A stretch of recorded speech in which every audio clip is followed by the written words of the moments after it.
स्वागत है दोस्तों बड़ा निवेश के एक और फ्रेश एपिसोड में। आज के इस इन्फॉर्मेटिव वीडियो में मैं आपके साथ एक ऐसी इमर्जिंग कंपनी की चर्चा करूंगा जो स्पेशलिटी केमिकल सेक्टर के अंदर कामकाज करती है। इस कंपनी के स्टॉक ने पिछले एक वर्ष में 55% के आसपास के रिटर्न्स बनाकर दिए हैं। इनकी एक नई फैसिलिटी है जिसका एक राइट अप मेरे हाथ लगा है, उसकी भी चर्चा मैं आपके साथ करूंगा। तो जिस कंपनी को मैं रेफर कर रहा हूँ दोस्तों उसका नाम है Fineotex chemical limited. BSc script code है 533333 और एलएलसी सिंबल है FCL। दोस्तों 1979 की कंपनी है। ये कंपनी जो है वो ऑक्सिलरी और स्पेशलिटी केमिकल्स की मैन्युफैक्चरिंग करती है। और किन इंडस्ट्रीज को ये कैटर करती है दोस्तों? तो यहाँ पर textile, construction, water treatment, fertilizer, leather और पेंट इंडस्ट्रीज को ये कैटर करते हैं। अब यहाँ पर कंपनी के अगर हम की पॉइंट्स की बात करें, इनके दो प्राइमरी सेगमेंट्स है। एक है टेक्सटाइल केमिकल सेगमेंट, दूसरा है क्लीनिंग एंड हाइजीन सेगमेंट। अगर प्रोडक्ट्स की बात करें तो स्पेशलिटी टेक्सटाइल केमिकल्स पे ही कंपनी के पास 470 से अधिक प्रोडक्ट्स है। प्री ट्रीटमेंट से लेकर डाइंग, प्रिंटिंग और फिनिशिंग प्रोसेसेस तक के जो भी सामान होते हैं पूरी वैल्यू चेन की मैन्युफैक्चरिंग कंपनी करती है। ये वाटर और oil based drilling fluid chemicals की भी मैन्युफैक्चरिंग करती है जो काफ़ी होम केयर, डिसइंफेक्टेंट्स, डिटर्जेंट्स और सैनिटाइजर में इस्तेमाल होते हैं। भारत और इंटरनेशनल मार्केट को अगर हम जोड़ दें तो 100 से अधिक डीलर्स और कंपनी 70 से अधिक कंट्रीज के अंदर प्रेजेंस रखती है।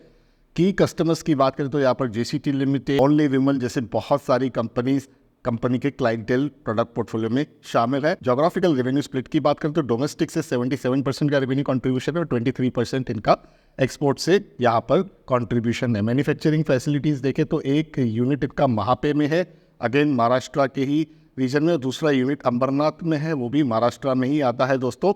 और काफ़ी अच्छी यहाँ पर कैपेसिटी वाले यूनिट कंपनी के हैं अवेलेबल। अगर की स्टेटिस्टिक्स की बात करें तो 4,257 करोड़ का मार्केट कैप है, 384 का भाव है जिस समय मैं इस वीडियो पर रिकॉर्ड कर रहा हूँ। 459 का 52 वीक हायर है, 233 का 52 वीक लो, 36.9 का पी है, बुक वैल्यू 36 का है, 0.31% का डिविडेंड यील्ड रखता है कंपनी का स्टॉक। ROE पॉजिटिव है दोस्तों। तकरीबन ROE तो आपको 30% को छूता हुआ दिखेगा और ROC तो 36.5% का है, जो ये दर्शाता है कि काफ़ी अच्छे नंबर से ये फेस वैल्यू 2 रुपये की है, ना के बराबर डेट है दोस्तों। डेट फ्री कंपनी है। एक वर्ष में यहाँ पर आप देख पा रहे 55.5% का रिटर्न बना कर दिया है कंपनी के स्टॉक में। और कहीं ना कहीं अगर आप टेक्निकल्स पे देखोगे तो ये है 200 दिन मूविंग एवरेज की लाइन। कंटिन्यूसली कंपनी का जो स्टॉक है इस अपने 200 दिन मूविंग एवरेज लाइन के ऊपर ही ट्रेड करता हुआ दिखा है और अब कहीं ना कहीं अपने 50 डेज मूविंग एवरेज लाइन के अराउंड ही घूम रहा है। इसके नीचे आया था लेकिन दोबारा आप ये देख पा रहे हो W शेप की एक अच्छी रिकवरी दिखाते हुए, एक अच्छा मोमेंटम बनाते हुए दिख रहा है कंपनी का स्टॉक। वॉल्यूम भी यहाँ पर ठीक ठाक आपको देखने के लिए मिलेगा। और अगर हम यहाँ पर PE रेशियो की बात करें दोस्तों तो अब ये कहीं ना कहीं पहले बहुत ज़्यादा महंगा हो चुका था, 64 तक पहुँच चुका था कंपनी के स्टॉक का PE, और अब इस समय तकरीबन 35.3 के आसपास है। आधा नहीं हुआ है लेकिन आप कह सकते हो आधे के आसपास ही हो चुका है। तो इससे दिख रहा है कि टाइम करेक्शन हो चुकी है कंपनी के स्टॉक में। इस समय कंपनी का स्टॉक जो है अगर टाइम के हिसाब से देखें तो सस्ता कहीं ना कहीं दिख रहा है। क्वार्टरली नंबर्स की बात करें दोस्तों तो दिसंबर 2023 में कंपनी ने 138 करोड़ के सेल्स को रिपोर्ट किया था और यहाँ पर 33 करोड़ के नेट प्रॉफिट को रिपोर्ट किया था। देखने वाली बात यह कि किसी भी क्वार्टर में कंपनी ने लॉस रिपोर्ट नहीं किया है, तो प्रॉफिट रिपोर्टिंग बिजनेस है दोस्तों ये। यहाँ तक एनुअल नंबर्स की बात करें तो यहाँ पर भी आप देख सकते हो किसी भी वर्ष में कंपनी ने लॉस को रिपोर्ट नहीं किया था। मार्च 2023 में 90 करोड़ का ये नेट प्रॉफिट का नंबर है, जो डेफिनेटली मुझे लग रहा है कि मार्च 2024 वाले नंबर्स जो रहेंगे कंपनी के वो थोड़े से ज़्यादा रहेंगे, क्योंकि यहाँ पर अगर आप क्वार्टरली नंबर्स देख रहे हो तो 33 और 31 यहाँ पर हो गए 64 और ये 26, तो इसके बाद एक क्वार्टर के और नंबर्स ऐड होंगे, तो जिससे मैं ये अजम्पशन ले रहा हूँ कि इस नंबर को कहीं ना कहीं वो ब्रीच कर सकते हैं।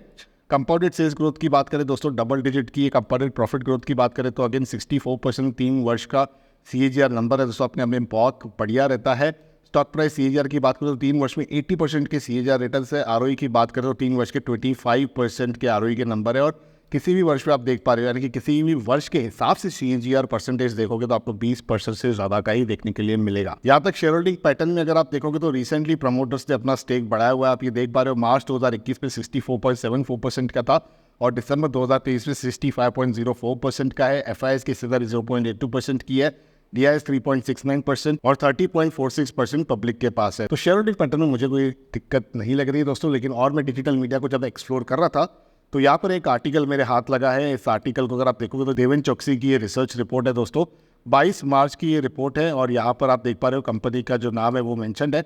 रिजल्ट्स के हाईलाइट के बारे में बात की है यहाँ पर इस रिपोर्ट के माध्यम से, और इसी के साथ की टेक अवेज क्या है। जो यहाँ पर एक इनकी प्लांट विजिट हुई थी अंबरनाथ में, जो इनका नया प्लांट है उसकी विजिट के बारे में बताया गया है कि इनकी जो फैसिलिटी है अमरनाथ में वो काफ़ी वेल मेंटेन्ड है, क्लीन है। और इसी के साथ कंपनी ने सेट ऑफ फैक्ट्री बिल्डिंग्स को एक्वायर किया है, ऑफिस बिल्डिंग्स को एक्वायर किया है, और भी छोटे छोटे स्ट्रक्चर्स हैं जो तकरीबन 350 मिलियन रुपए में कंपनी ने एक्वायर किया है। कंस्ट्रक्शन अभी चल रहा है 4 फ्लोर्स का।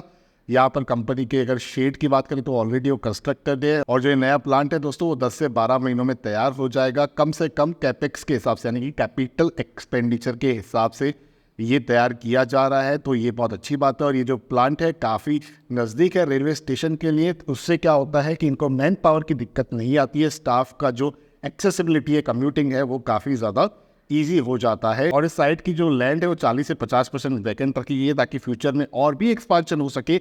ये पॉइंट बहुत ज़्यादा इंपॉर्टेंट है दोस्तों, इसे आपको अंडरलाइन ज़रूर करना चाहिए, क्योंकि यहाँ पर इससे दिख रहा है कि आगे भी कंपनी एक्सपांशन कर सकती है। ऑफिस बिल्डिंग्स की बात करें तो यहाँ पर इस साइट में company labs, QC processes, loading base और वेयर हाउसेस जैसे सारी फैसिलिटीज़ कंपनी बनाएगी।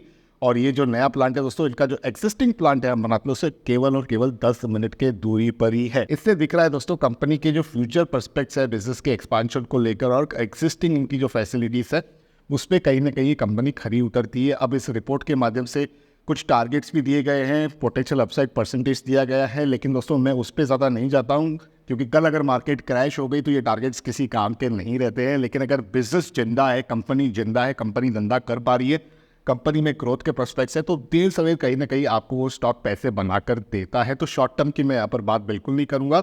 जिस हिसाब की रिपोर्ट और जिस हिसाब के नंबर्स हैं, लॉन्ग टर्म के लिए मुझे काफ़ी कंपनी अच्छी लग रही है। लेकिन ऐसा मेरा मानना है, मेरे लिमिटेड नॉलेज के हिसाब से। आपका क्या मानना है उसे आप नीचे कमेंट्स के माध्यम से लिखिए। एक बहुत ही अच्छा स्टॉक मुझे लगा इमर्जिंग कंपनी वाले सेगमेंट के लिए, तो इसीलिए मैं यहाँ पर बड़ा निवेश यूट्यूब चैनल पर आपके लिए कवर भी कर रहा हूँ। अगर आपको मेरा प्रयास पसंद आ रहा है तो वीडियो को लाइक करिए। ऐसे किसी प्रकार की बाय सेल की रिकमेंडेशन प्लीज ना समझिए। किसी भी निवेश का फैसला केवल और केवल अपने रजिस्टर्ड इन्वेस्टमेंट एडवाइजर के सलाह से ही लीजिएगा। लेकिन अगर मेरा प्रयास पसंद आता है, जो कंपनियां मैं आपके साथ इंट्रोड्यूस करता हूं वो पसंद आती है, तो वीडियो को लाइक करके मुझे सिग्नल जरूर दीजिएगा। और जैसे मैंने कहा, इमर्जिंग कंपनी के अपडेट्स आपको पाना पसंद है तो बड़ा निवेश यूट्यूब चैनल को जरूर से सब्सक्राइब कर लीजिएगा।